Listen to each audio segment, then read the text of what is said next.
घर और किचन के कामों को करना काफ़ी मुश्किल लगता है, लेकिन छोटे छोटे टिप्स एंड ट्रिक्स के थ्रू किया जाए तो यही काम काफ़ी आसान हो जाते हैं। नमस्ते दोस्तों, मैं हूँ छाया और आपके अपने चैनल छाया रसोई में आपका बहुत बहुत स्वागत है। आज मैं फिर से आपके लिए बहुत ही यूजफुल टिप्स एंड ट्रिक्स लेकर आई हूँ जो हमेशा की तरह आपको बहुत पसंद आएंगे। वीडियो देखने से पहले आप कमेंट बॉक्स में लिखकर ज़रूर बता दीजिए कि आप इस चैनल का वीडियो दुनिया के किस कोने से देख रहे हैं। अक्सर हम सभी की आदत होती है करछुल से प्रेशर कुकर पर इस तरह से मारते हैं। तो इससे क्या होता है, अगर एल्युमिनियम का प्रेशर कुकर है तो प्रेशर कुकर का यहाँ पे कटने लगता है। करछुल या फिर चिमचे को इस तरह से मारिए तो यहाँ से कटने लगता है। तो इससे क्या होता है, प्रेशर कुकर देखने में नहीं अच्छा लगता है और जो इसका कटा हुआ भाग होता है वो सब्जी या फिर जो भी खाना आप बना रही हैं उसमें गिरने का भी डर होता है। सबसे बड़ी बात क्या है कि जब हम इसका ढक्कन लगाएंगे तो यहाँ पर कटा होने की वजह से अच्छे से ये सेट नहीं होगा, इसके अंदर स्टीम नहीं बनेगा। तो हम सोचते हैं कि हमारा प्रेशर कुकर खराब हो गया है। तो जब भी आप प्रेशर कुकर में खाना बनाइए तो इस तरह से इसको नहीं पीटिए। अगर आपको सब्जी या फिर जो भी खाना करछुल में लगा है उसको छुड़ाना है तो करछुल को इस तरह से बिल्कुल हल्के हाथ से इस पर पीटिए। फिर भी इसमें लगा हुआ खाना नहीं निकल रहा है या मसाला नहीं निकल रहा है तो चम्मच की मदद से इस तरह से इसको आप छुड़ा लीजिए। तो है ना कमाल की टिप। अब चलिए नेक्स्ट टिप देख लेते हैं। गर्मी में फ्रिज का यूज हम सभी के घरों में बहुत ज़्यादा होता है। बार बार पानी रखना, ठंडा करने के लिए कोल्ड ड्रिंक रखना या फिर आइसक्रीम निकालना रखना, कुल मिलाकर गर्मियों के मौसम में फ्रिज का यूज हम सभी बहुत ज़्यादा करते हैं। और फ्रिज बहुत जल्दी से गंदा भी हो जाता है। कभी कभी गंदे हाथ से भी फ्रिज छू लेते हैं या नहीं भी गंदे हाथ से छूते हैं तो भी फ्रिज कुछ दिन पे गंदा हो जाता है। दाग धब्बे लग जाते हैं जिसको छुड़ाना काफ़ी मुश्किल होता है। तो इसी के लिए बहुत अच्छी टिप लाई हूँ। लीजिए कोई भी पेस्ट, जो भी आपके घर में टूथपेस्ट हो उसको ले लीजिए थोड़ा सा और फ्रिज में इस तरह से लगा दीजिए। एक जगह ही लगाइए, पूरे फ्रिज में लगाने की ज़रूरत नहीं है। और अब लीजिए कोई पुराना कपड़ा, इसको अच्छे से गीला करके पानी को हल्का सा निचोड़ दीजिए। अब इस कपड़े से पेस्ट को पूरे फ्रिज में, जहाँ भी आपको फ्रिज में दाग धब्बे दिख रहे हैं वहाँ पर लगा दीजिए और इससे फ्रिज के रबड़ की सफाई भी बहुत अच्छे से हो जाती है। तो देखिए ये कपड़ा कितना काला हो गया है। तो अच्छे से एक बार लगा दीजिए, उसके बाद फिर से इसी कपड़े को धुल लीजिए बढ़िया से, पेस्ट ना लगा रहे, और पानी निचोड़कर फिर से फ्रिज को अच्छे से पोंछ लीजिए जिससे जो भी पेस्ट इसमें लगा है सब निकल जाए। आप चाहे तो इसका कनेक्शन कट कर दीजिए, उसके बाद अच्छे से साफ़ कर लीजिए। जब फ्रिज बढ़िया से साफ़ हो जाए तब इसको ऑन कर लीजिए। इसी तरह से आप चाहे तो फ्रीजर में भी अगर दाग धब्बे हैं तो उसको भी साफ़ कर सकती हैं। तो इस तरह से कितना भी पुराना फ्रिज हो, कितना भी ज़्यादा दाग धब्बा हो, बिल्कुल नए जैसा चमक जाएगा। तो है ना कमाल की टिप। घर में ही आप फ्रिज को बिल्कुल नए जैसा चमका सकती हैं। अब हम लेंगे स्क्रबर। ये सिंगल में लीजिए तो 10 रुपये या 15 रुपये का एक आता है और चाहे तो इस तरह से एक साथ कई ले लीजिए। तो इसको क्या करना है, एक पीस निकाल लेंगे और अब इसको हमें खोलना है। इस तरह से बहुत आसानी से ये खुल जाता है।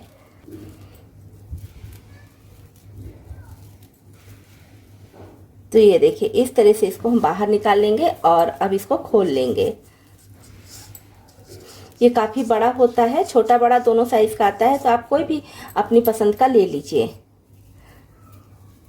तो ये देखिए यहाँ पर एक लास्टिक लगी रहती है तो इसको बहुत ज़्यादा नहीं खींचेंगे, खींचने से लास्टिक टूट जाती है, निकल जाती है और नीचे का ये अलग हो जाता है, ये अलग हो जाता है। तो इससे अच्छा क्या करेंगे, यहाँ पर ऐसे नॉट लगा देंगे। तो ये देखिए इस तरह से इस पर नॉट लगा देंगे। अब इसमें आप रख सकती हैं अपने फ्रिज की सारी सब्जियां, जो भी सब्जी आप रखना चाहें इस तरह से इसमें रख सकती हैं। चाहे तो लहसुन, प्याज, आलू भी रख सकती हैं, टमाटर या जो भी सब्जी आप रखना चाहें इस तरह से इसमें रख सकती हैं।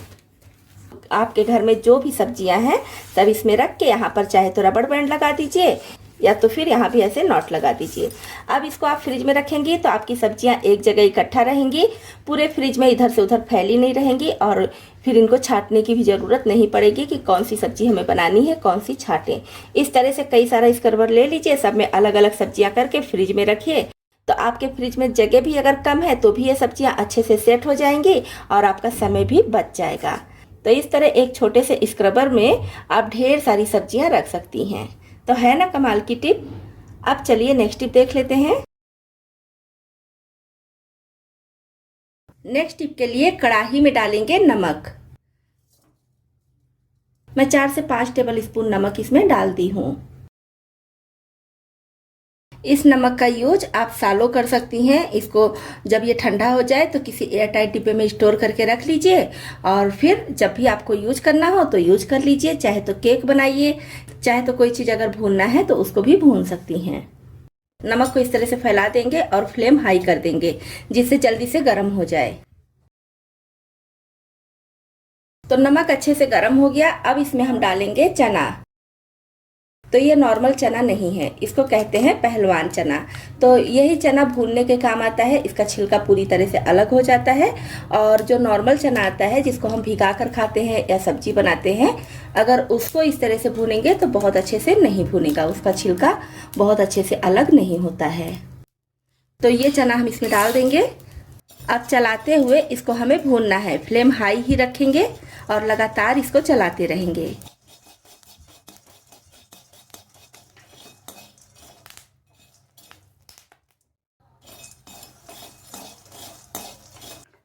तो बस देखिए सारे चने बहुत अच्छे से फूल चुके हैं, छिलका दिखने लगा है, अलग होने लगा है। अब इसको निकाल लेंगे। इस तरह से जाली में निकालेंगे तो निकालने में आसानी होगी। तो इस तरह से आप घर में ही चना भूनकर तैयार कर सकती हैं। मार्केट के भुने वाले चने से काफ़ी सस्ता पड़ता है ये, और जब भी खाना हो तो गर्मा गर्म भून लीजिए, खाने में भी अच्छा लगता है। तो ये देखिए इसका छिलका कितनी आसानी से निकल जा रहा है। अब आप चाहे तो इसको ऐसे ही खाएं, चाहे तो सत्तू बनाएं या फिर किसी भी रेसिपी में इसका यूज कर सकती हैं। तो है ना कमाल की टिप। इस तरह थोड़े से नमक से हम ढेर सारा चना घर में ही भूनकर तैयार कर सकते हैं। अब नेक्स्ट टिप है हमारी मेटल के चूड़ियों को लेकर। तो मेटल की चूड़ियाँ हम सभी लेडीज पसंद करते हैं क्योंकि इसमें कलर बहुत अच्छे अच्छे होते हैं और मैचिंग के कलर बहुत आसानी से मिल भी जाते हैं। तो मेटल की चूड़ियों में बस एक दिक्कत आती है कि कुछ दिन आप अगर इसको पहने रह रही हैं, लगातार पहन रही हैं, तो ये टेढ़ी मेढ़ी हो जाती है। तो अगर आपकी भी मेटल की चूड़ियाँ थोड़ी टेढ़ी मेढ़ी हो गई हैं, पहनने में दिक्कत होती है या अच्छा नहीं लगता है, तो इस टिप को अपना सकती हैं। लीजिए कोई ग्लास और ग्लास में इसको ऐसे डाल दीजिए। ज़्यादा नहीं, बस 2-2, 3-3 चूड़ियाँ डालिए। चूड़ी को यहाँ तक नीचे तक एकदम टाइट पकड़ लीजिए और गिलास को ऐसे घुमाते हुए इसको कीजिए। तो चूड़ी आपकी एकदम सही हो जाएगी, एकदम सीधी हो जाएगी। जो टेढ़ी मेढ़ी है वो एकदम बराबर हो जाएगी। अब इसको रख दीजिए। और कभी कभी इस तरह से करने से भी थोड़ी थोड़ी चूड़ियाँ टेढ़ी रहती हैं, तो उसको सही करने के लिए हमें चाहिए बेलन। कोई भी लकड़ी का कुछ भी आप ले सकती हैं। बेलन तो हर घर में होता है, लकड़ी का होता है, तो बेलन ही लीजिए तो ज़्यादा अच्छा है। अब जैसे जहाँ पर आपको चूड़ी थोड़ी टेढ़ी लग रही है तो इस तरह से उंगली से इसको पकड़ लीजिए मजबूती से नीचे की तरफ करते हुए, और यहाँ पर मान लीजिए टेढ़ी है तो बेलन से इस तरह से इसको हल्का सा पीटिए। इस तरह जब हल्का सा पीटेंगे तो लकड़ी होने की वजह से आपकी मेटल की चूड़ियों का कलर खराब नहीं होगा। अगर कुछ डिजाइन है तो वो भी खराब नहीं होगी। घुमाते हुए अगर और भी जगह टेढ़ी है तो इस तरह से ही हल्के हाथ से बिल्कुल इसको पीटिए। तो इस तरह से कितनी भी मेटल की चूड़ियां हो आप घर में ही सीधी कर सकती हैं। और चूड़ियों को फेंकने से पहले आप इस टिप को जरूर अपनाइए। आपका पैसा भी बचेगा और आपकी चूड़ियां भी खराब नहीं होंगी। तो है ना कमाल की टिप। तो दोस्तों आपको इसमें से कौन सी टिप ज़्यादा पसंद आई और कौन सी पहले से पता थी, कमेंट बॉक्स में लिखकर जरूर बताइए। तो इतने यूजफुल टिप्स एंड ट्रिक्स के लिए एक लाइक और शेयर तो बनता ही है। चैनल पर पहली बार आए हैं और हमारे यूट्यूब परिवार में शामिल होना चाहते हैं तो इस चैनल को सब्सक्राइब भी कर लें।